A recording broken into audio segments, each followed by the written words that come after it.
and welcome to Indus News Live from Islamabad. I'm Hira Mustafa and these are the headlines.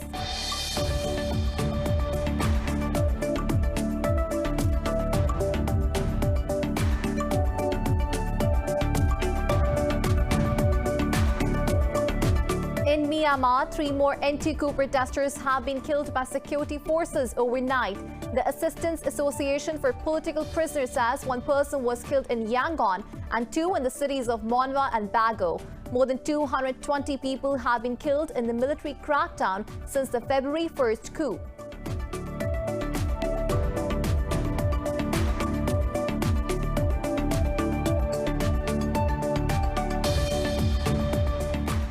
North Korea has announced a total severance of diplomatic relations with Malaysia. This comes after a Malaysian court ruled that a North Korean man could be extradited to the U.S. to face money laundering charges.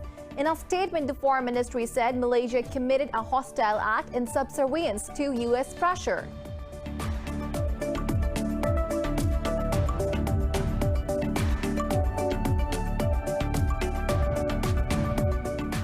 Many EU states are to restart their rollout of Oxford-AstraZeneca COVID-19 vaccine after Europe's medicines regulator concluded it was safe and effective. But a previously healthy Swedish woman has died just a week after being inoculated. Here in Pakistan, the virus has claimed 40 lives and infected nearly 3,500 people overnight.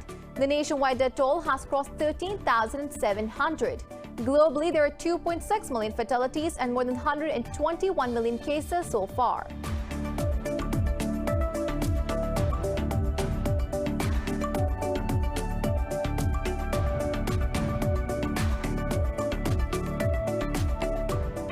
Air Chief Marshal Zahir Ahmed Babur Sidhu has taken charge of the Pakistan Air Force. He replaced Air Chief Marshal Mujahid Anwar Khan at the change of command ceremony at Air Headquarters in Islamabad. Speaking at the event, Khan said PF lived to the nation's expectations during Operation Swift Retort.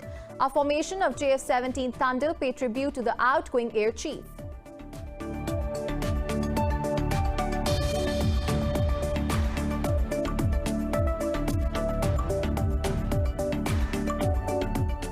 Russia's Andrei Rublev has moved into the semi-finals of the ATP 500 Dubai Tennis Championships. Rublev beat Hungary's Martin Fuchsovik 7-5, 6-2 to secure a semi-final matchup against compatriot Islan Karatsev.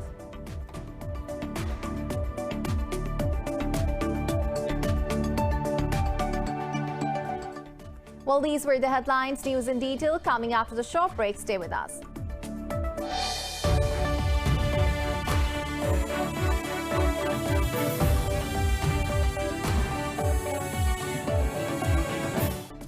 Welcome back. Now the news in detail. In Myanmar, 3 more anti-coup protesters have been killed by security forces overnight. The Assistance Association for Political Prisoners says 1 person was killed in Yangon and 2 in the cities of Monwa and Bago. Meanwhile, Indonesian President Joko Widodo has called for a high-level ASEAN meeting on the Myanmar crisis. During a virtual address, he urged to restore democracy and halt violence in the country. Earlier, Myanmar's UN envoy said ousted lawmakers are looking at ways to hold the perpetrators of violence accountable. Moton added that the International Criminal Court is one of them. More than 220 people have been killed in the military crackdown since the February 1st coup.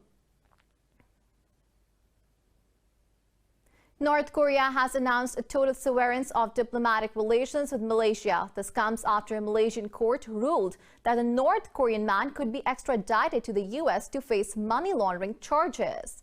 Pyongyang's foreign ministry said Malaysia committed a hostile act against North Korea in subservience to U.S. pressure. In a statement, the ministry said its citizens engaged in legitimate external trade activities in Singapore for years. The ministry said the incident proves Malaysian authority is no less than lawless riffraff. It added now onwards, Malaysia will bear full responsibility for all consequences to be incurred between the 2 countries. It warned the U.S. will also pay a due price, calling it the backstay manipulator and the main culprit. In Alaska, China and the U.S. have traded barbs at the first high-level talks since President Joe Biden took office. The foreign affairs chief of China's Communist Party, Yang Jiechi, told Washington to stop pushing its version of democracy on the world. He lashed out at U.S. hypocrisy for criticizing Beijing on human rights. Yang said the U.S. relies on its military and financial hegemony to maintain its long-armed jurisdiction against some countries. While U.S. Secretary of State Antony Blinken said the Biden administration is united with its allies in pushing back against China. He accused Beijing of increasing authoritarianism and assertiveness at home and abroad. The secretary said Beijing is threatening the rules-based order that maintains global stability. Many EU states are to restart their rollout of Oxford AstraZeneca COVID-19 vaccine after Europe's medicine regulator concluded it was safe and effective. But a previous healthy Swedish woman has died just a week after being inoculated. Globally, there are 2.6 million fatalities and more than 121 million cases so far. Details in the following report. Vaccine skepticism continues to confuse laypersons and makes the fight against the virus more difficult. The Caribbean nation, Cuba, has approved a second homegrown COVID-19 vaccine for the late-phase trials. Meanwhile, the U.S. has announced plans to send 4 million doses of AstraZeneca's vaccine to Mexico and Canada in loan deals. This comes as President Joe Biden announced that the U.S. is about to hit his administration's target of 100 million vaccine administrations. Tomorrow, we will hit 100 million doses our administration has administered. But I've always said, that's just the floor. We will not stop until we beat this pandemic. Next week, I will announce our next goal to put shots in arms. In Europe, amid the AstraZeneca vaccine controversy, Norway, Sweden, and Denmark have decided to continue a pause on the Oxford drug. The EU has threatened to tighten vaccine exports as rifts over the scarcity of the shots deepened and the bloc struggled to obtain more deliveries. Britain's vaccine supply setback took a new turn after it emerged that India delayed sending 5 million doses to the country. Meanwhile, France has imposed a month-long lockdown on Paris after a faltering vaccine rollout and spread of highly contagious variants. With nearly 40,000 new cases, India's daily infections have spiked to the highest level in more than 3 months. Pakistan has registered another 40 deaths from COVID-19 overnight. The health ministry says this has pushed the toll to 13,757. The ministry says nearly 3,500 people tested positive for the virus in the last 24 hours. Pakistan's caseload has crossed 619,000, of which more than 578,000 people have recovered. The ministry said the number of active cases has crossed 27,000. The ministry said over 2,600 coronavirus patients have been admitted to hospitals across the country. More than 2,000 are in critical condition. Saudi Arabia has condemned the continued Israeli settlement expansion in the West Bank and East Jerusalem. UN envoy Abdul Aziz Al-Wasel said Riyadh continues to support the Palestinian cause at all political and economic levels. Al-Wasel says Saudi Arabia adheres to the Arab Peace Initiative proposed by Riyadh and adopted by Arab countries in 2002. He said the initiative affirms the right of Palestinians to obtain an independent state with East Jerusalem as capital. He also expressed support for the return of refugees and Israel's withdrawal from the occupied Golan Heights. The Royal Saudi Land Forces have started a joint military exercise with the U.S. in northwest Saudi Arabia. Saudi Foreign Ministry said the Falcon Class 3 drill aimed to strengthen military relations and unify military concepts. The ministry said the exercise will raise the level of readiness and ability of Saudi forces to work with allies. It added the drill will also prepare the forces against any external threats. The latest Saudi-U.S. military collaboration follows a 2-week Falcon Class 2 exercise. This comes at a time of heightened regional tensions as Yemen's Houthi rebels step up their attacks on the kingdom. Russia says it will react if Bosnia takes steps towards joining NATO. The Russian embassy in Bosnia said Moscow will perceive this move as an act of hostility. The embassy said the purpose of NATO is to fight against Russia. It added that joint NATO force Sarajevo took a side in the military-political confrontation. Bosnia and Serbia are the only two Western Balkan countries that remain outside of NATO. Bosnia has long proclaimed integration with NATO and the European Union as strategic goals. But the Bosnian Serbs, who currently chair the country's tripartite presidency, want the country to remain neutral. Turkey has sent a notification to the Russian forces inside Syria to stop shooting missiles across the border. This came after the Turkish Defense Ministry said rockets fired from Syria fell in its southern Kilis province. It said the Turkish troops in the region had been alerted. The ministry reported no casualties or material damage. Tensions between Turkey and the Russian-backed Syrian government have been running high in recent weeks. Earlier, Turkish President Tayyip Erdogan asked Western powers to support Turkey to bring an end to the war in Syria. Lebanon's Hezbollah chief Hassan Nasrallah says he will support a new cabinet if it is announced on Monday. This comes after the Prime Minister-designate said he will meet with President on Monday. In a televised address, Nasrallah voiced support for a mix of technocrats and politicians in the new cabinet. He said the country will face problems if the new cabinet seeks to implement the reforms required by IMF. But PM-designate Saad Hariri said any new government can only end Lebanon's economic woes by re-engaging with the IMF. Meanwhile, most of the businesses have gone on strike in the country as public anger mounts over the political deadlock.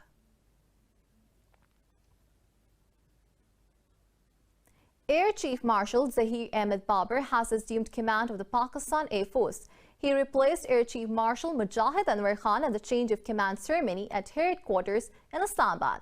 While addressing the ceremony, the outgoing Air Chief said PF fulfilled the nation's expectations during Operation Swift Retort. He added that he is proud of leaving the Air Force at the highest level of operational preparedness. He said he is confident that his successor would lead PF to new heights of excellence. Air Chief Marshal Babar was commissioned in the GDP branch in April 1986. He has served at key operational and administrative positions, including the Deputy Chief of Air Staff. At the United Nations, Pakistan has called for universal and equitable access to safe and clean drinking water for everyone. Pakistan's permanent envoy to the UN, Munir Akram, was speaking at a General Assembly meeting on water security. Akram said water is a source of life and access to it is a fundamental and legal human right. He said Pakistan is proud to be one of the drafters of the joint statement on universal access to affordable drinking water. The ambassador called for scaling up investment in water-related infrastructure to achieve water security by 2030. He said by 2050, more than half of the world's population will be at stake due to the scarcity of water. The statement was co-signed by 161 countries.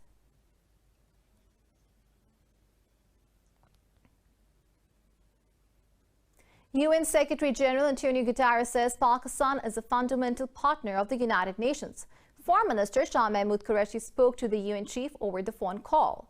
In a statement, the Foreign Office said Qureshi and Guterres exchanged views on the COVID-19 crisis. They discussed post-pandemic economic recovery, international debt relief, and availability of vaccines in developing countries. They also mulled the latest developments regarding Indian-occupied Jammu and Kashmir and the Afghan peace process. The statement adds the two sides agreed that an inclusive political solution can bring durable peace to Afghanistan.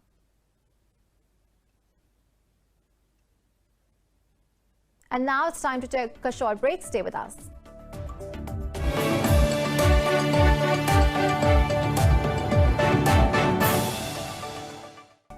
Welcome back. U.S. President Joe Biden has sent Senator Chris Coons to Ethiopia over the humanitarian crisis in the Tigray region.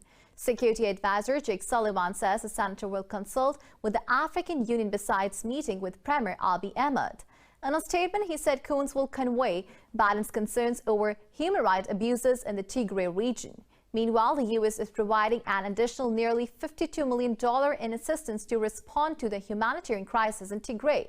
In a statement, the State Department said the immediate withdrawal of Eritrean forces from the region is essential. Earlier, the UN agreed to Ethiopia's request for a joint investigation into the country's restive region. UN High Commissioner for Human Rights spokesman Jonathan Fowler said a probe plan is in the works over possible war crimes in Tigray. He said the Human Rights Office and Ethiopian Rights Agency will jointly pursue the inquiry. Britain's late Princess Diana's handwritten and typed letters have gone up for sale at an auction house in Cornwall, England. Her 40 letters between 1990 and 1997 to her friend Roger Bramble make up part of the 36 lots on sale. More in this report. Many people have impacted the world, but the legacy left by Princess Diana Spencer is unmatchable. It is no wonder why even 23 years after her demise, she continues to be remembered fondly. David Lay Auctions say they have received interest in her letters from around the world, including the United States and India. I think it meant a lot to her to stay in touch with people she really cared about. And she opened up to Roger about Lucia Fleischer de Lima, for example, who was a woman who was close to her mother's age. And I think Diana liked maternal figures, really, people she could seek guidance from and counsel. I think the letter showed that just her friends were a small number of friends were absolutely key to, probably to her sanity, actually. The auction house's research manager says the individual lots could fetch a total of around $42,000. Mimi Connell-Lay said reading the letters had made her change her previously indifferent opinion of Diana. I get a sense of a real continuity. You know, she stayed a warm, loyal, affectionate person no matter what else was going on. And obviously we know that that period was a period of enormous turmoil in her life. She separated from Charles, they got divorced, all sorts of things happened during that time.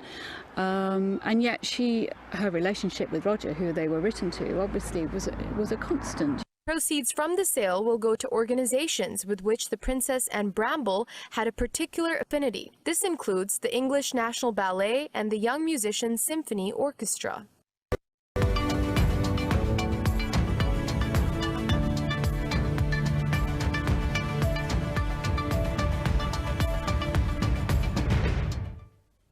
Bourses in the Asia-Pacific markets have mostly declined as investor sentiment turned cautious, following an overnight sell-off at the Wall Street.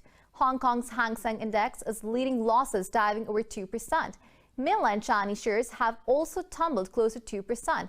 The Nikkei 225 in Japan has slid nearly 1.5%. Seoul's Kospi and the ASX 200 Australia have shed over 0.5% as well. For the latest updates, you can follow us on social media at indus.news.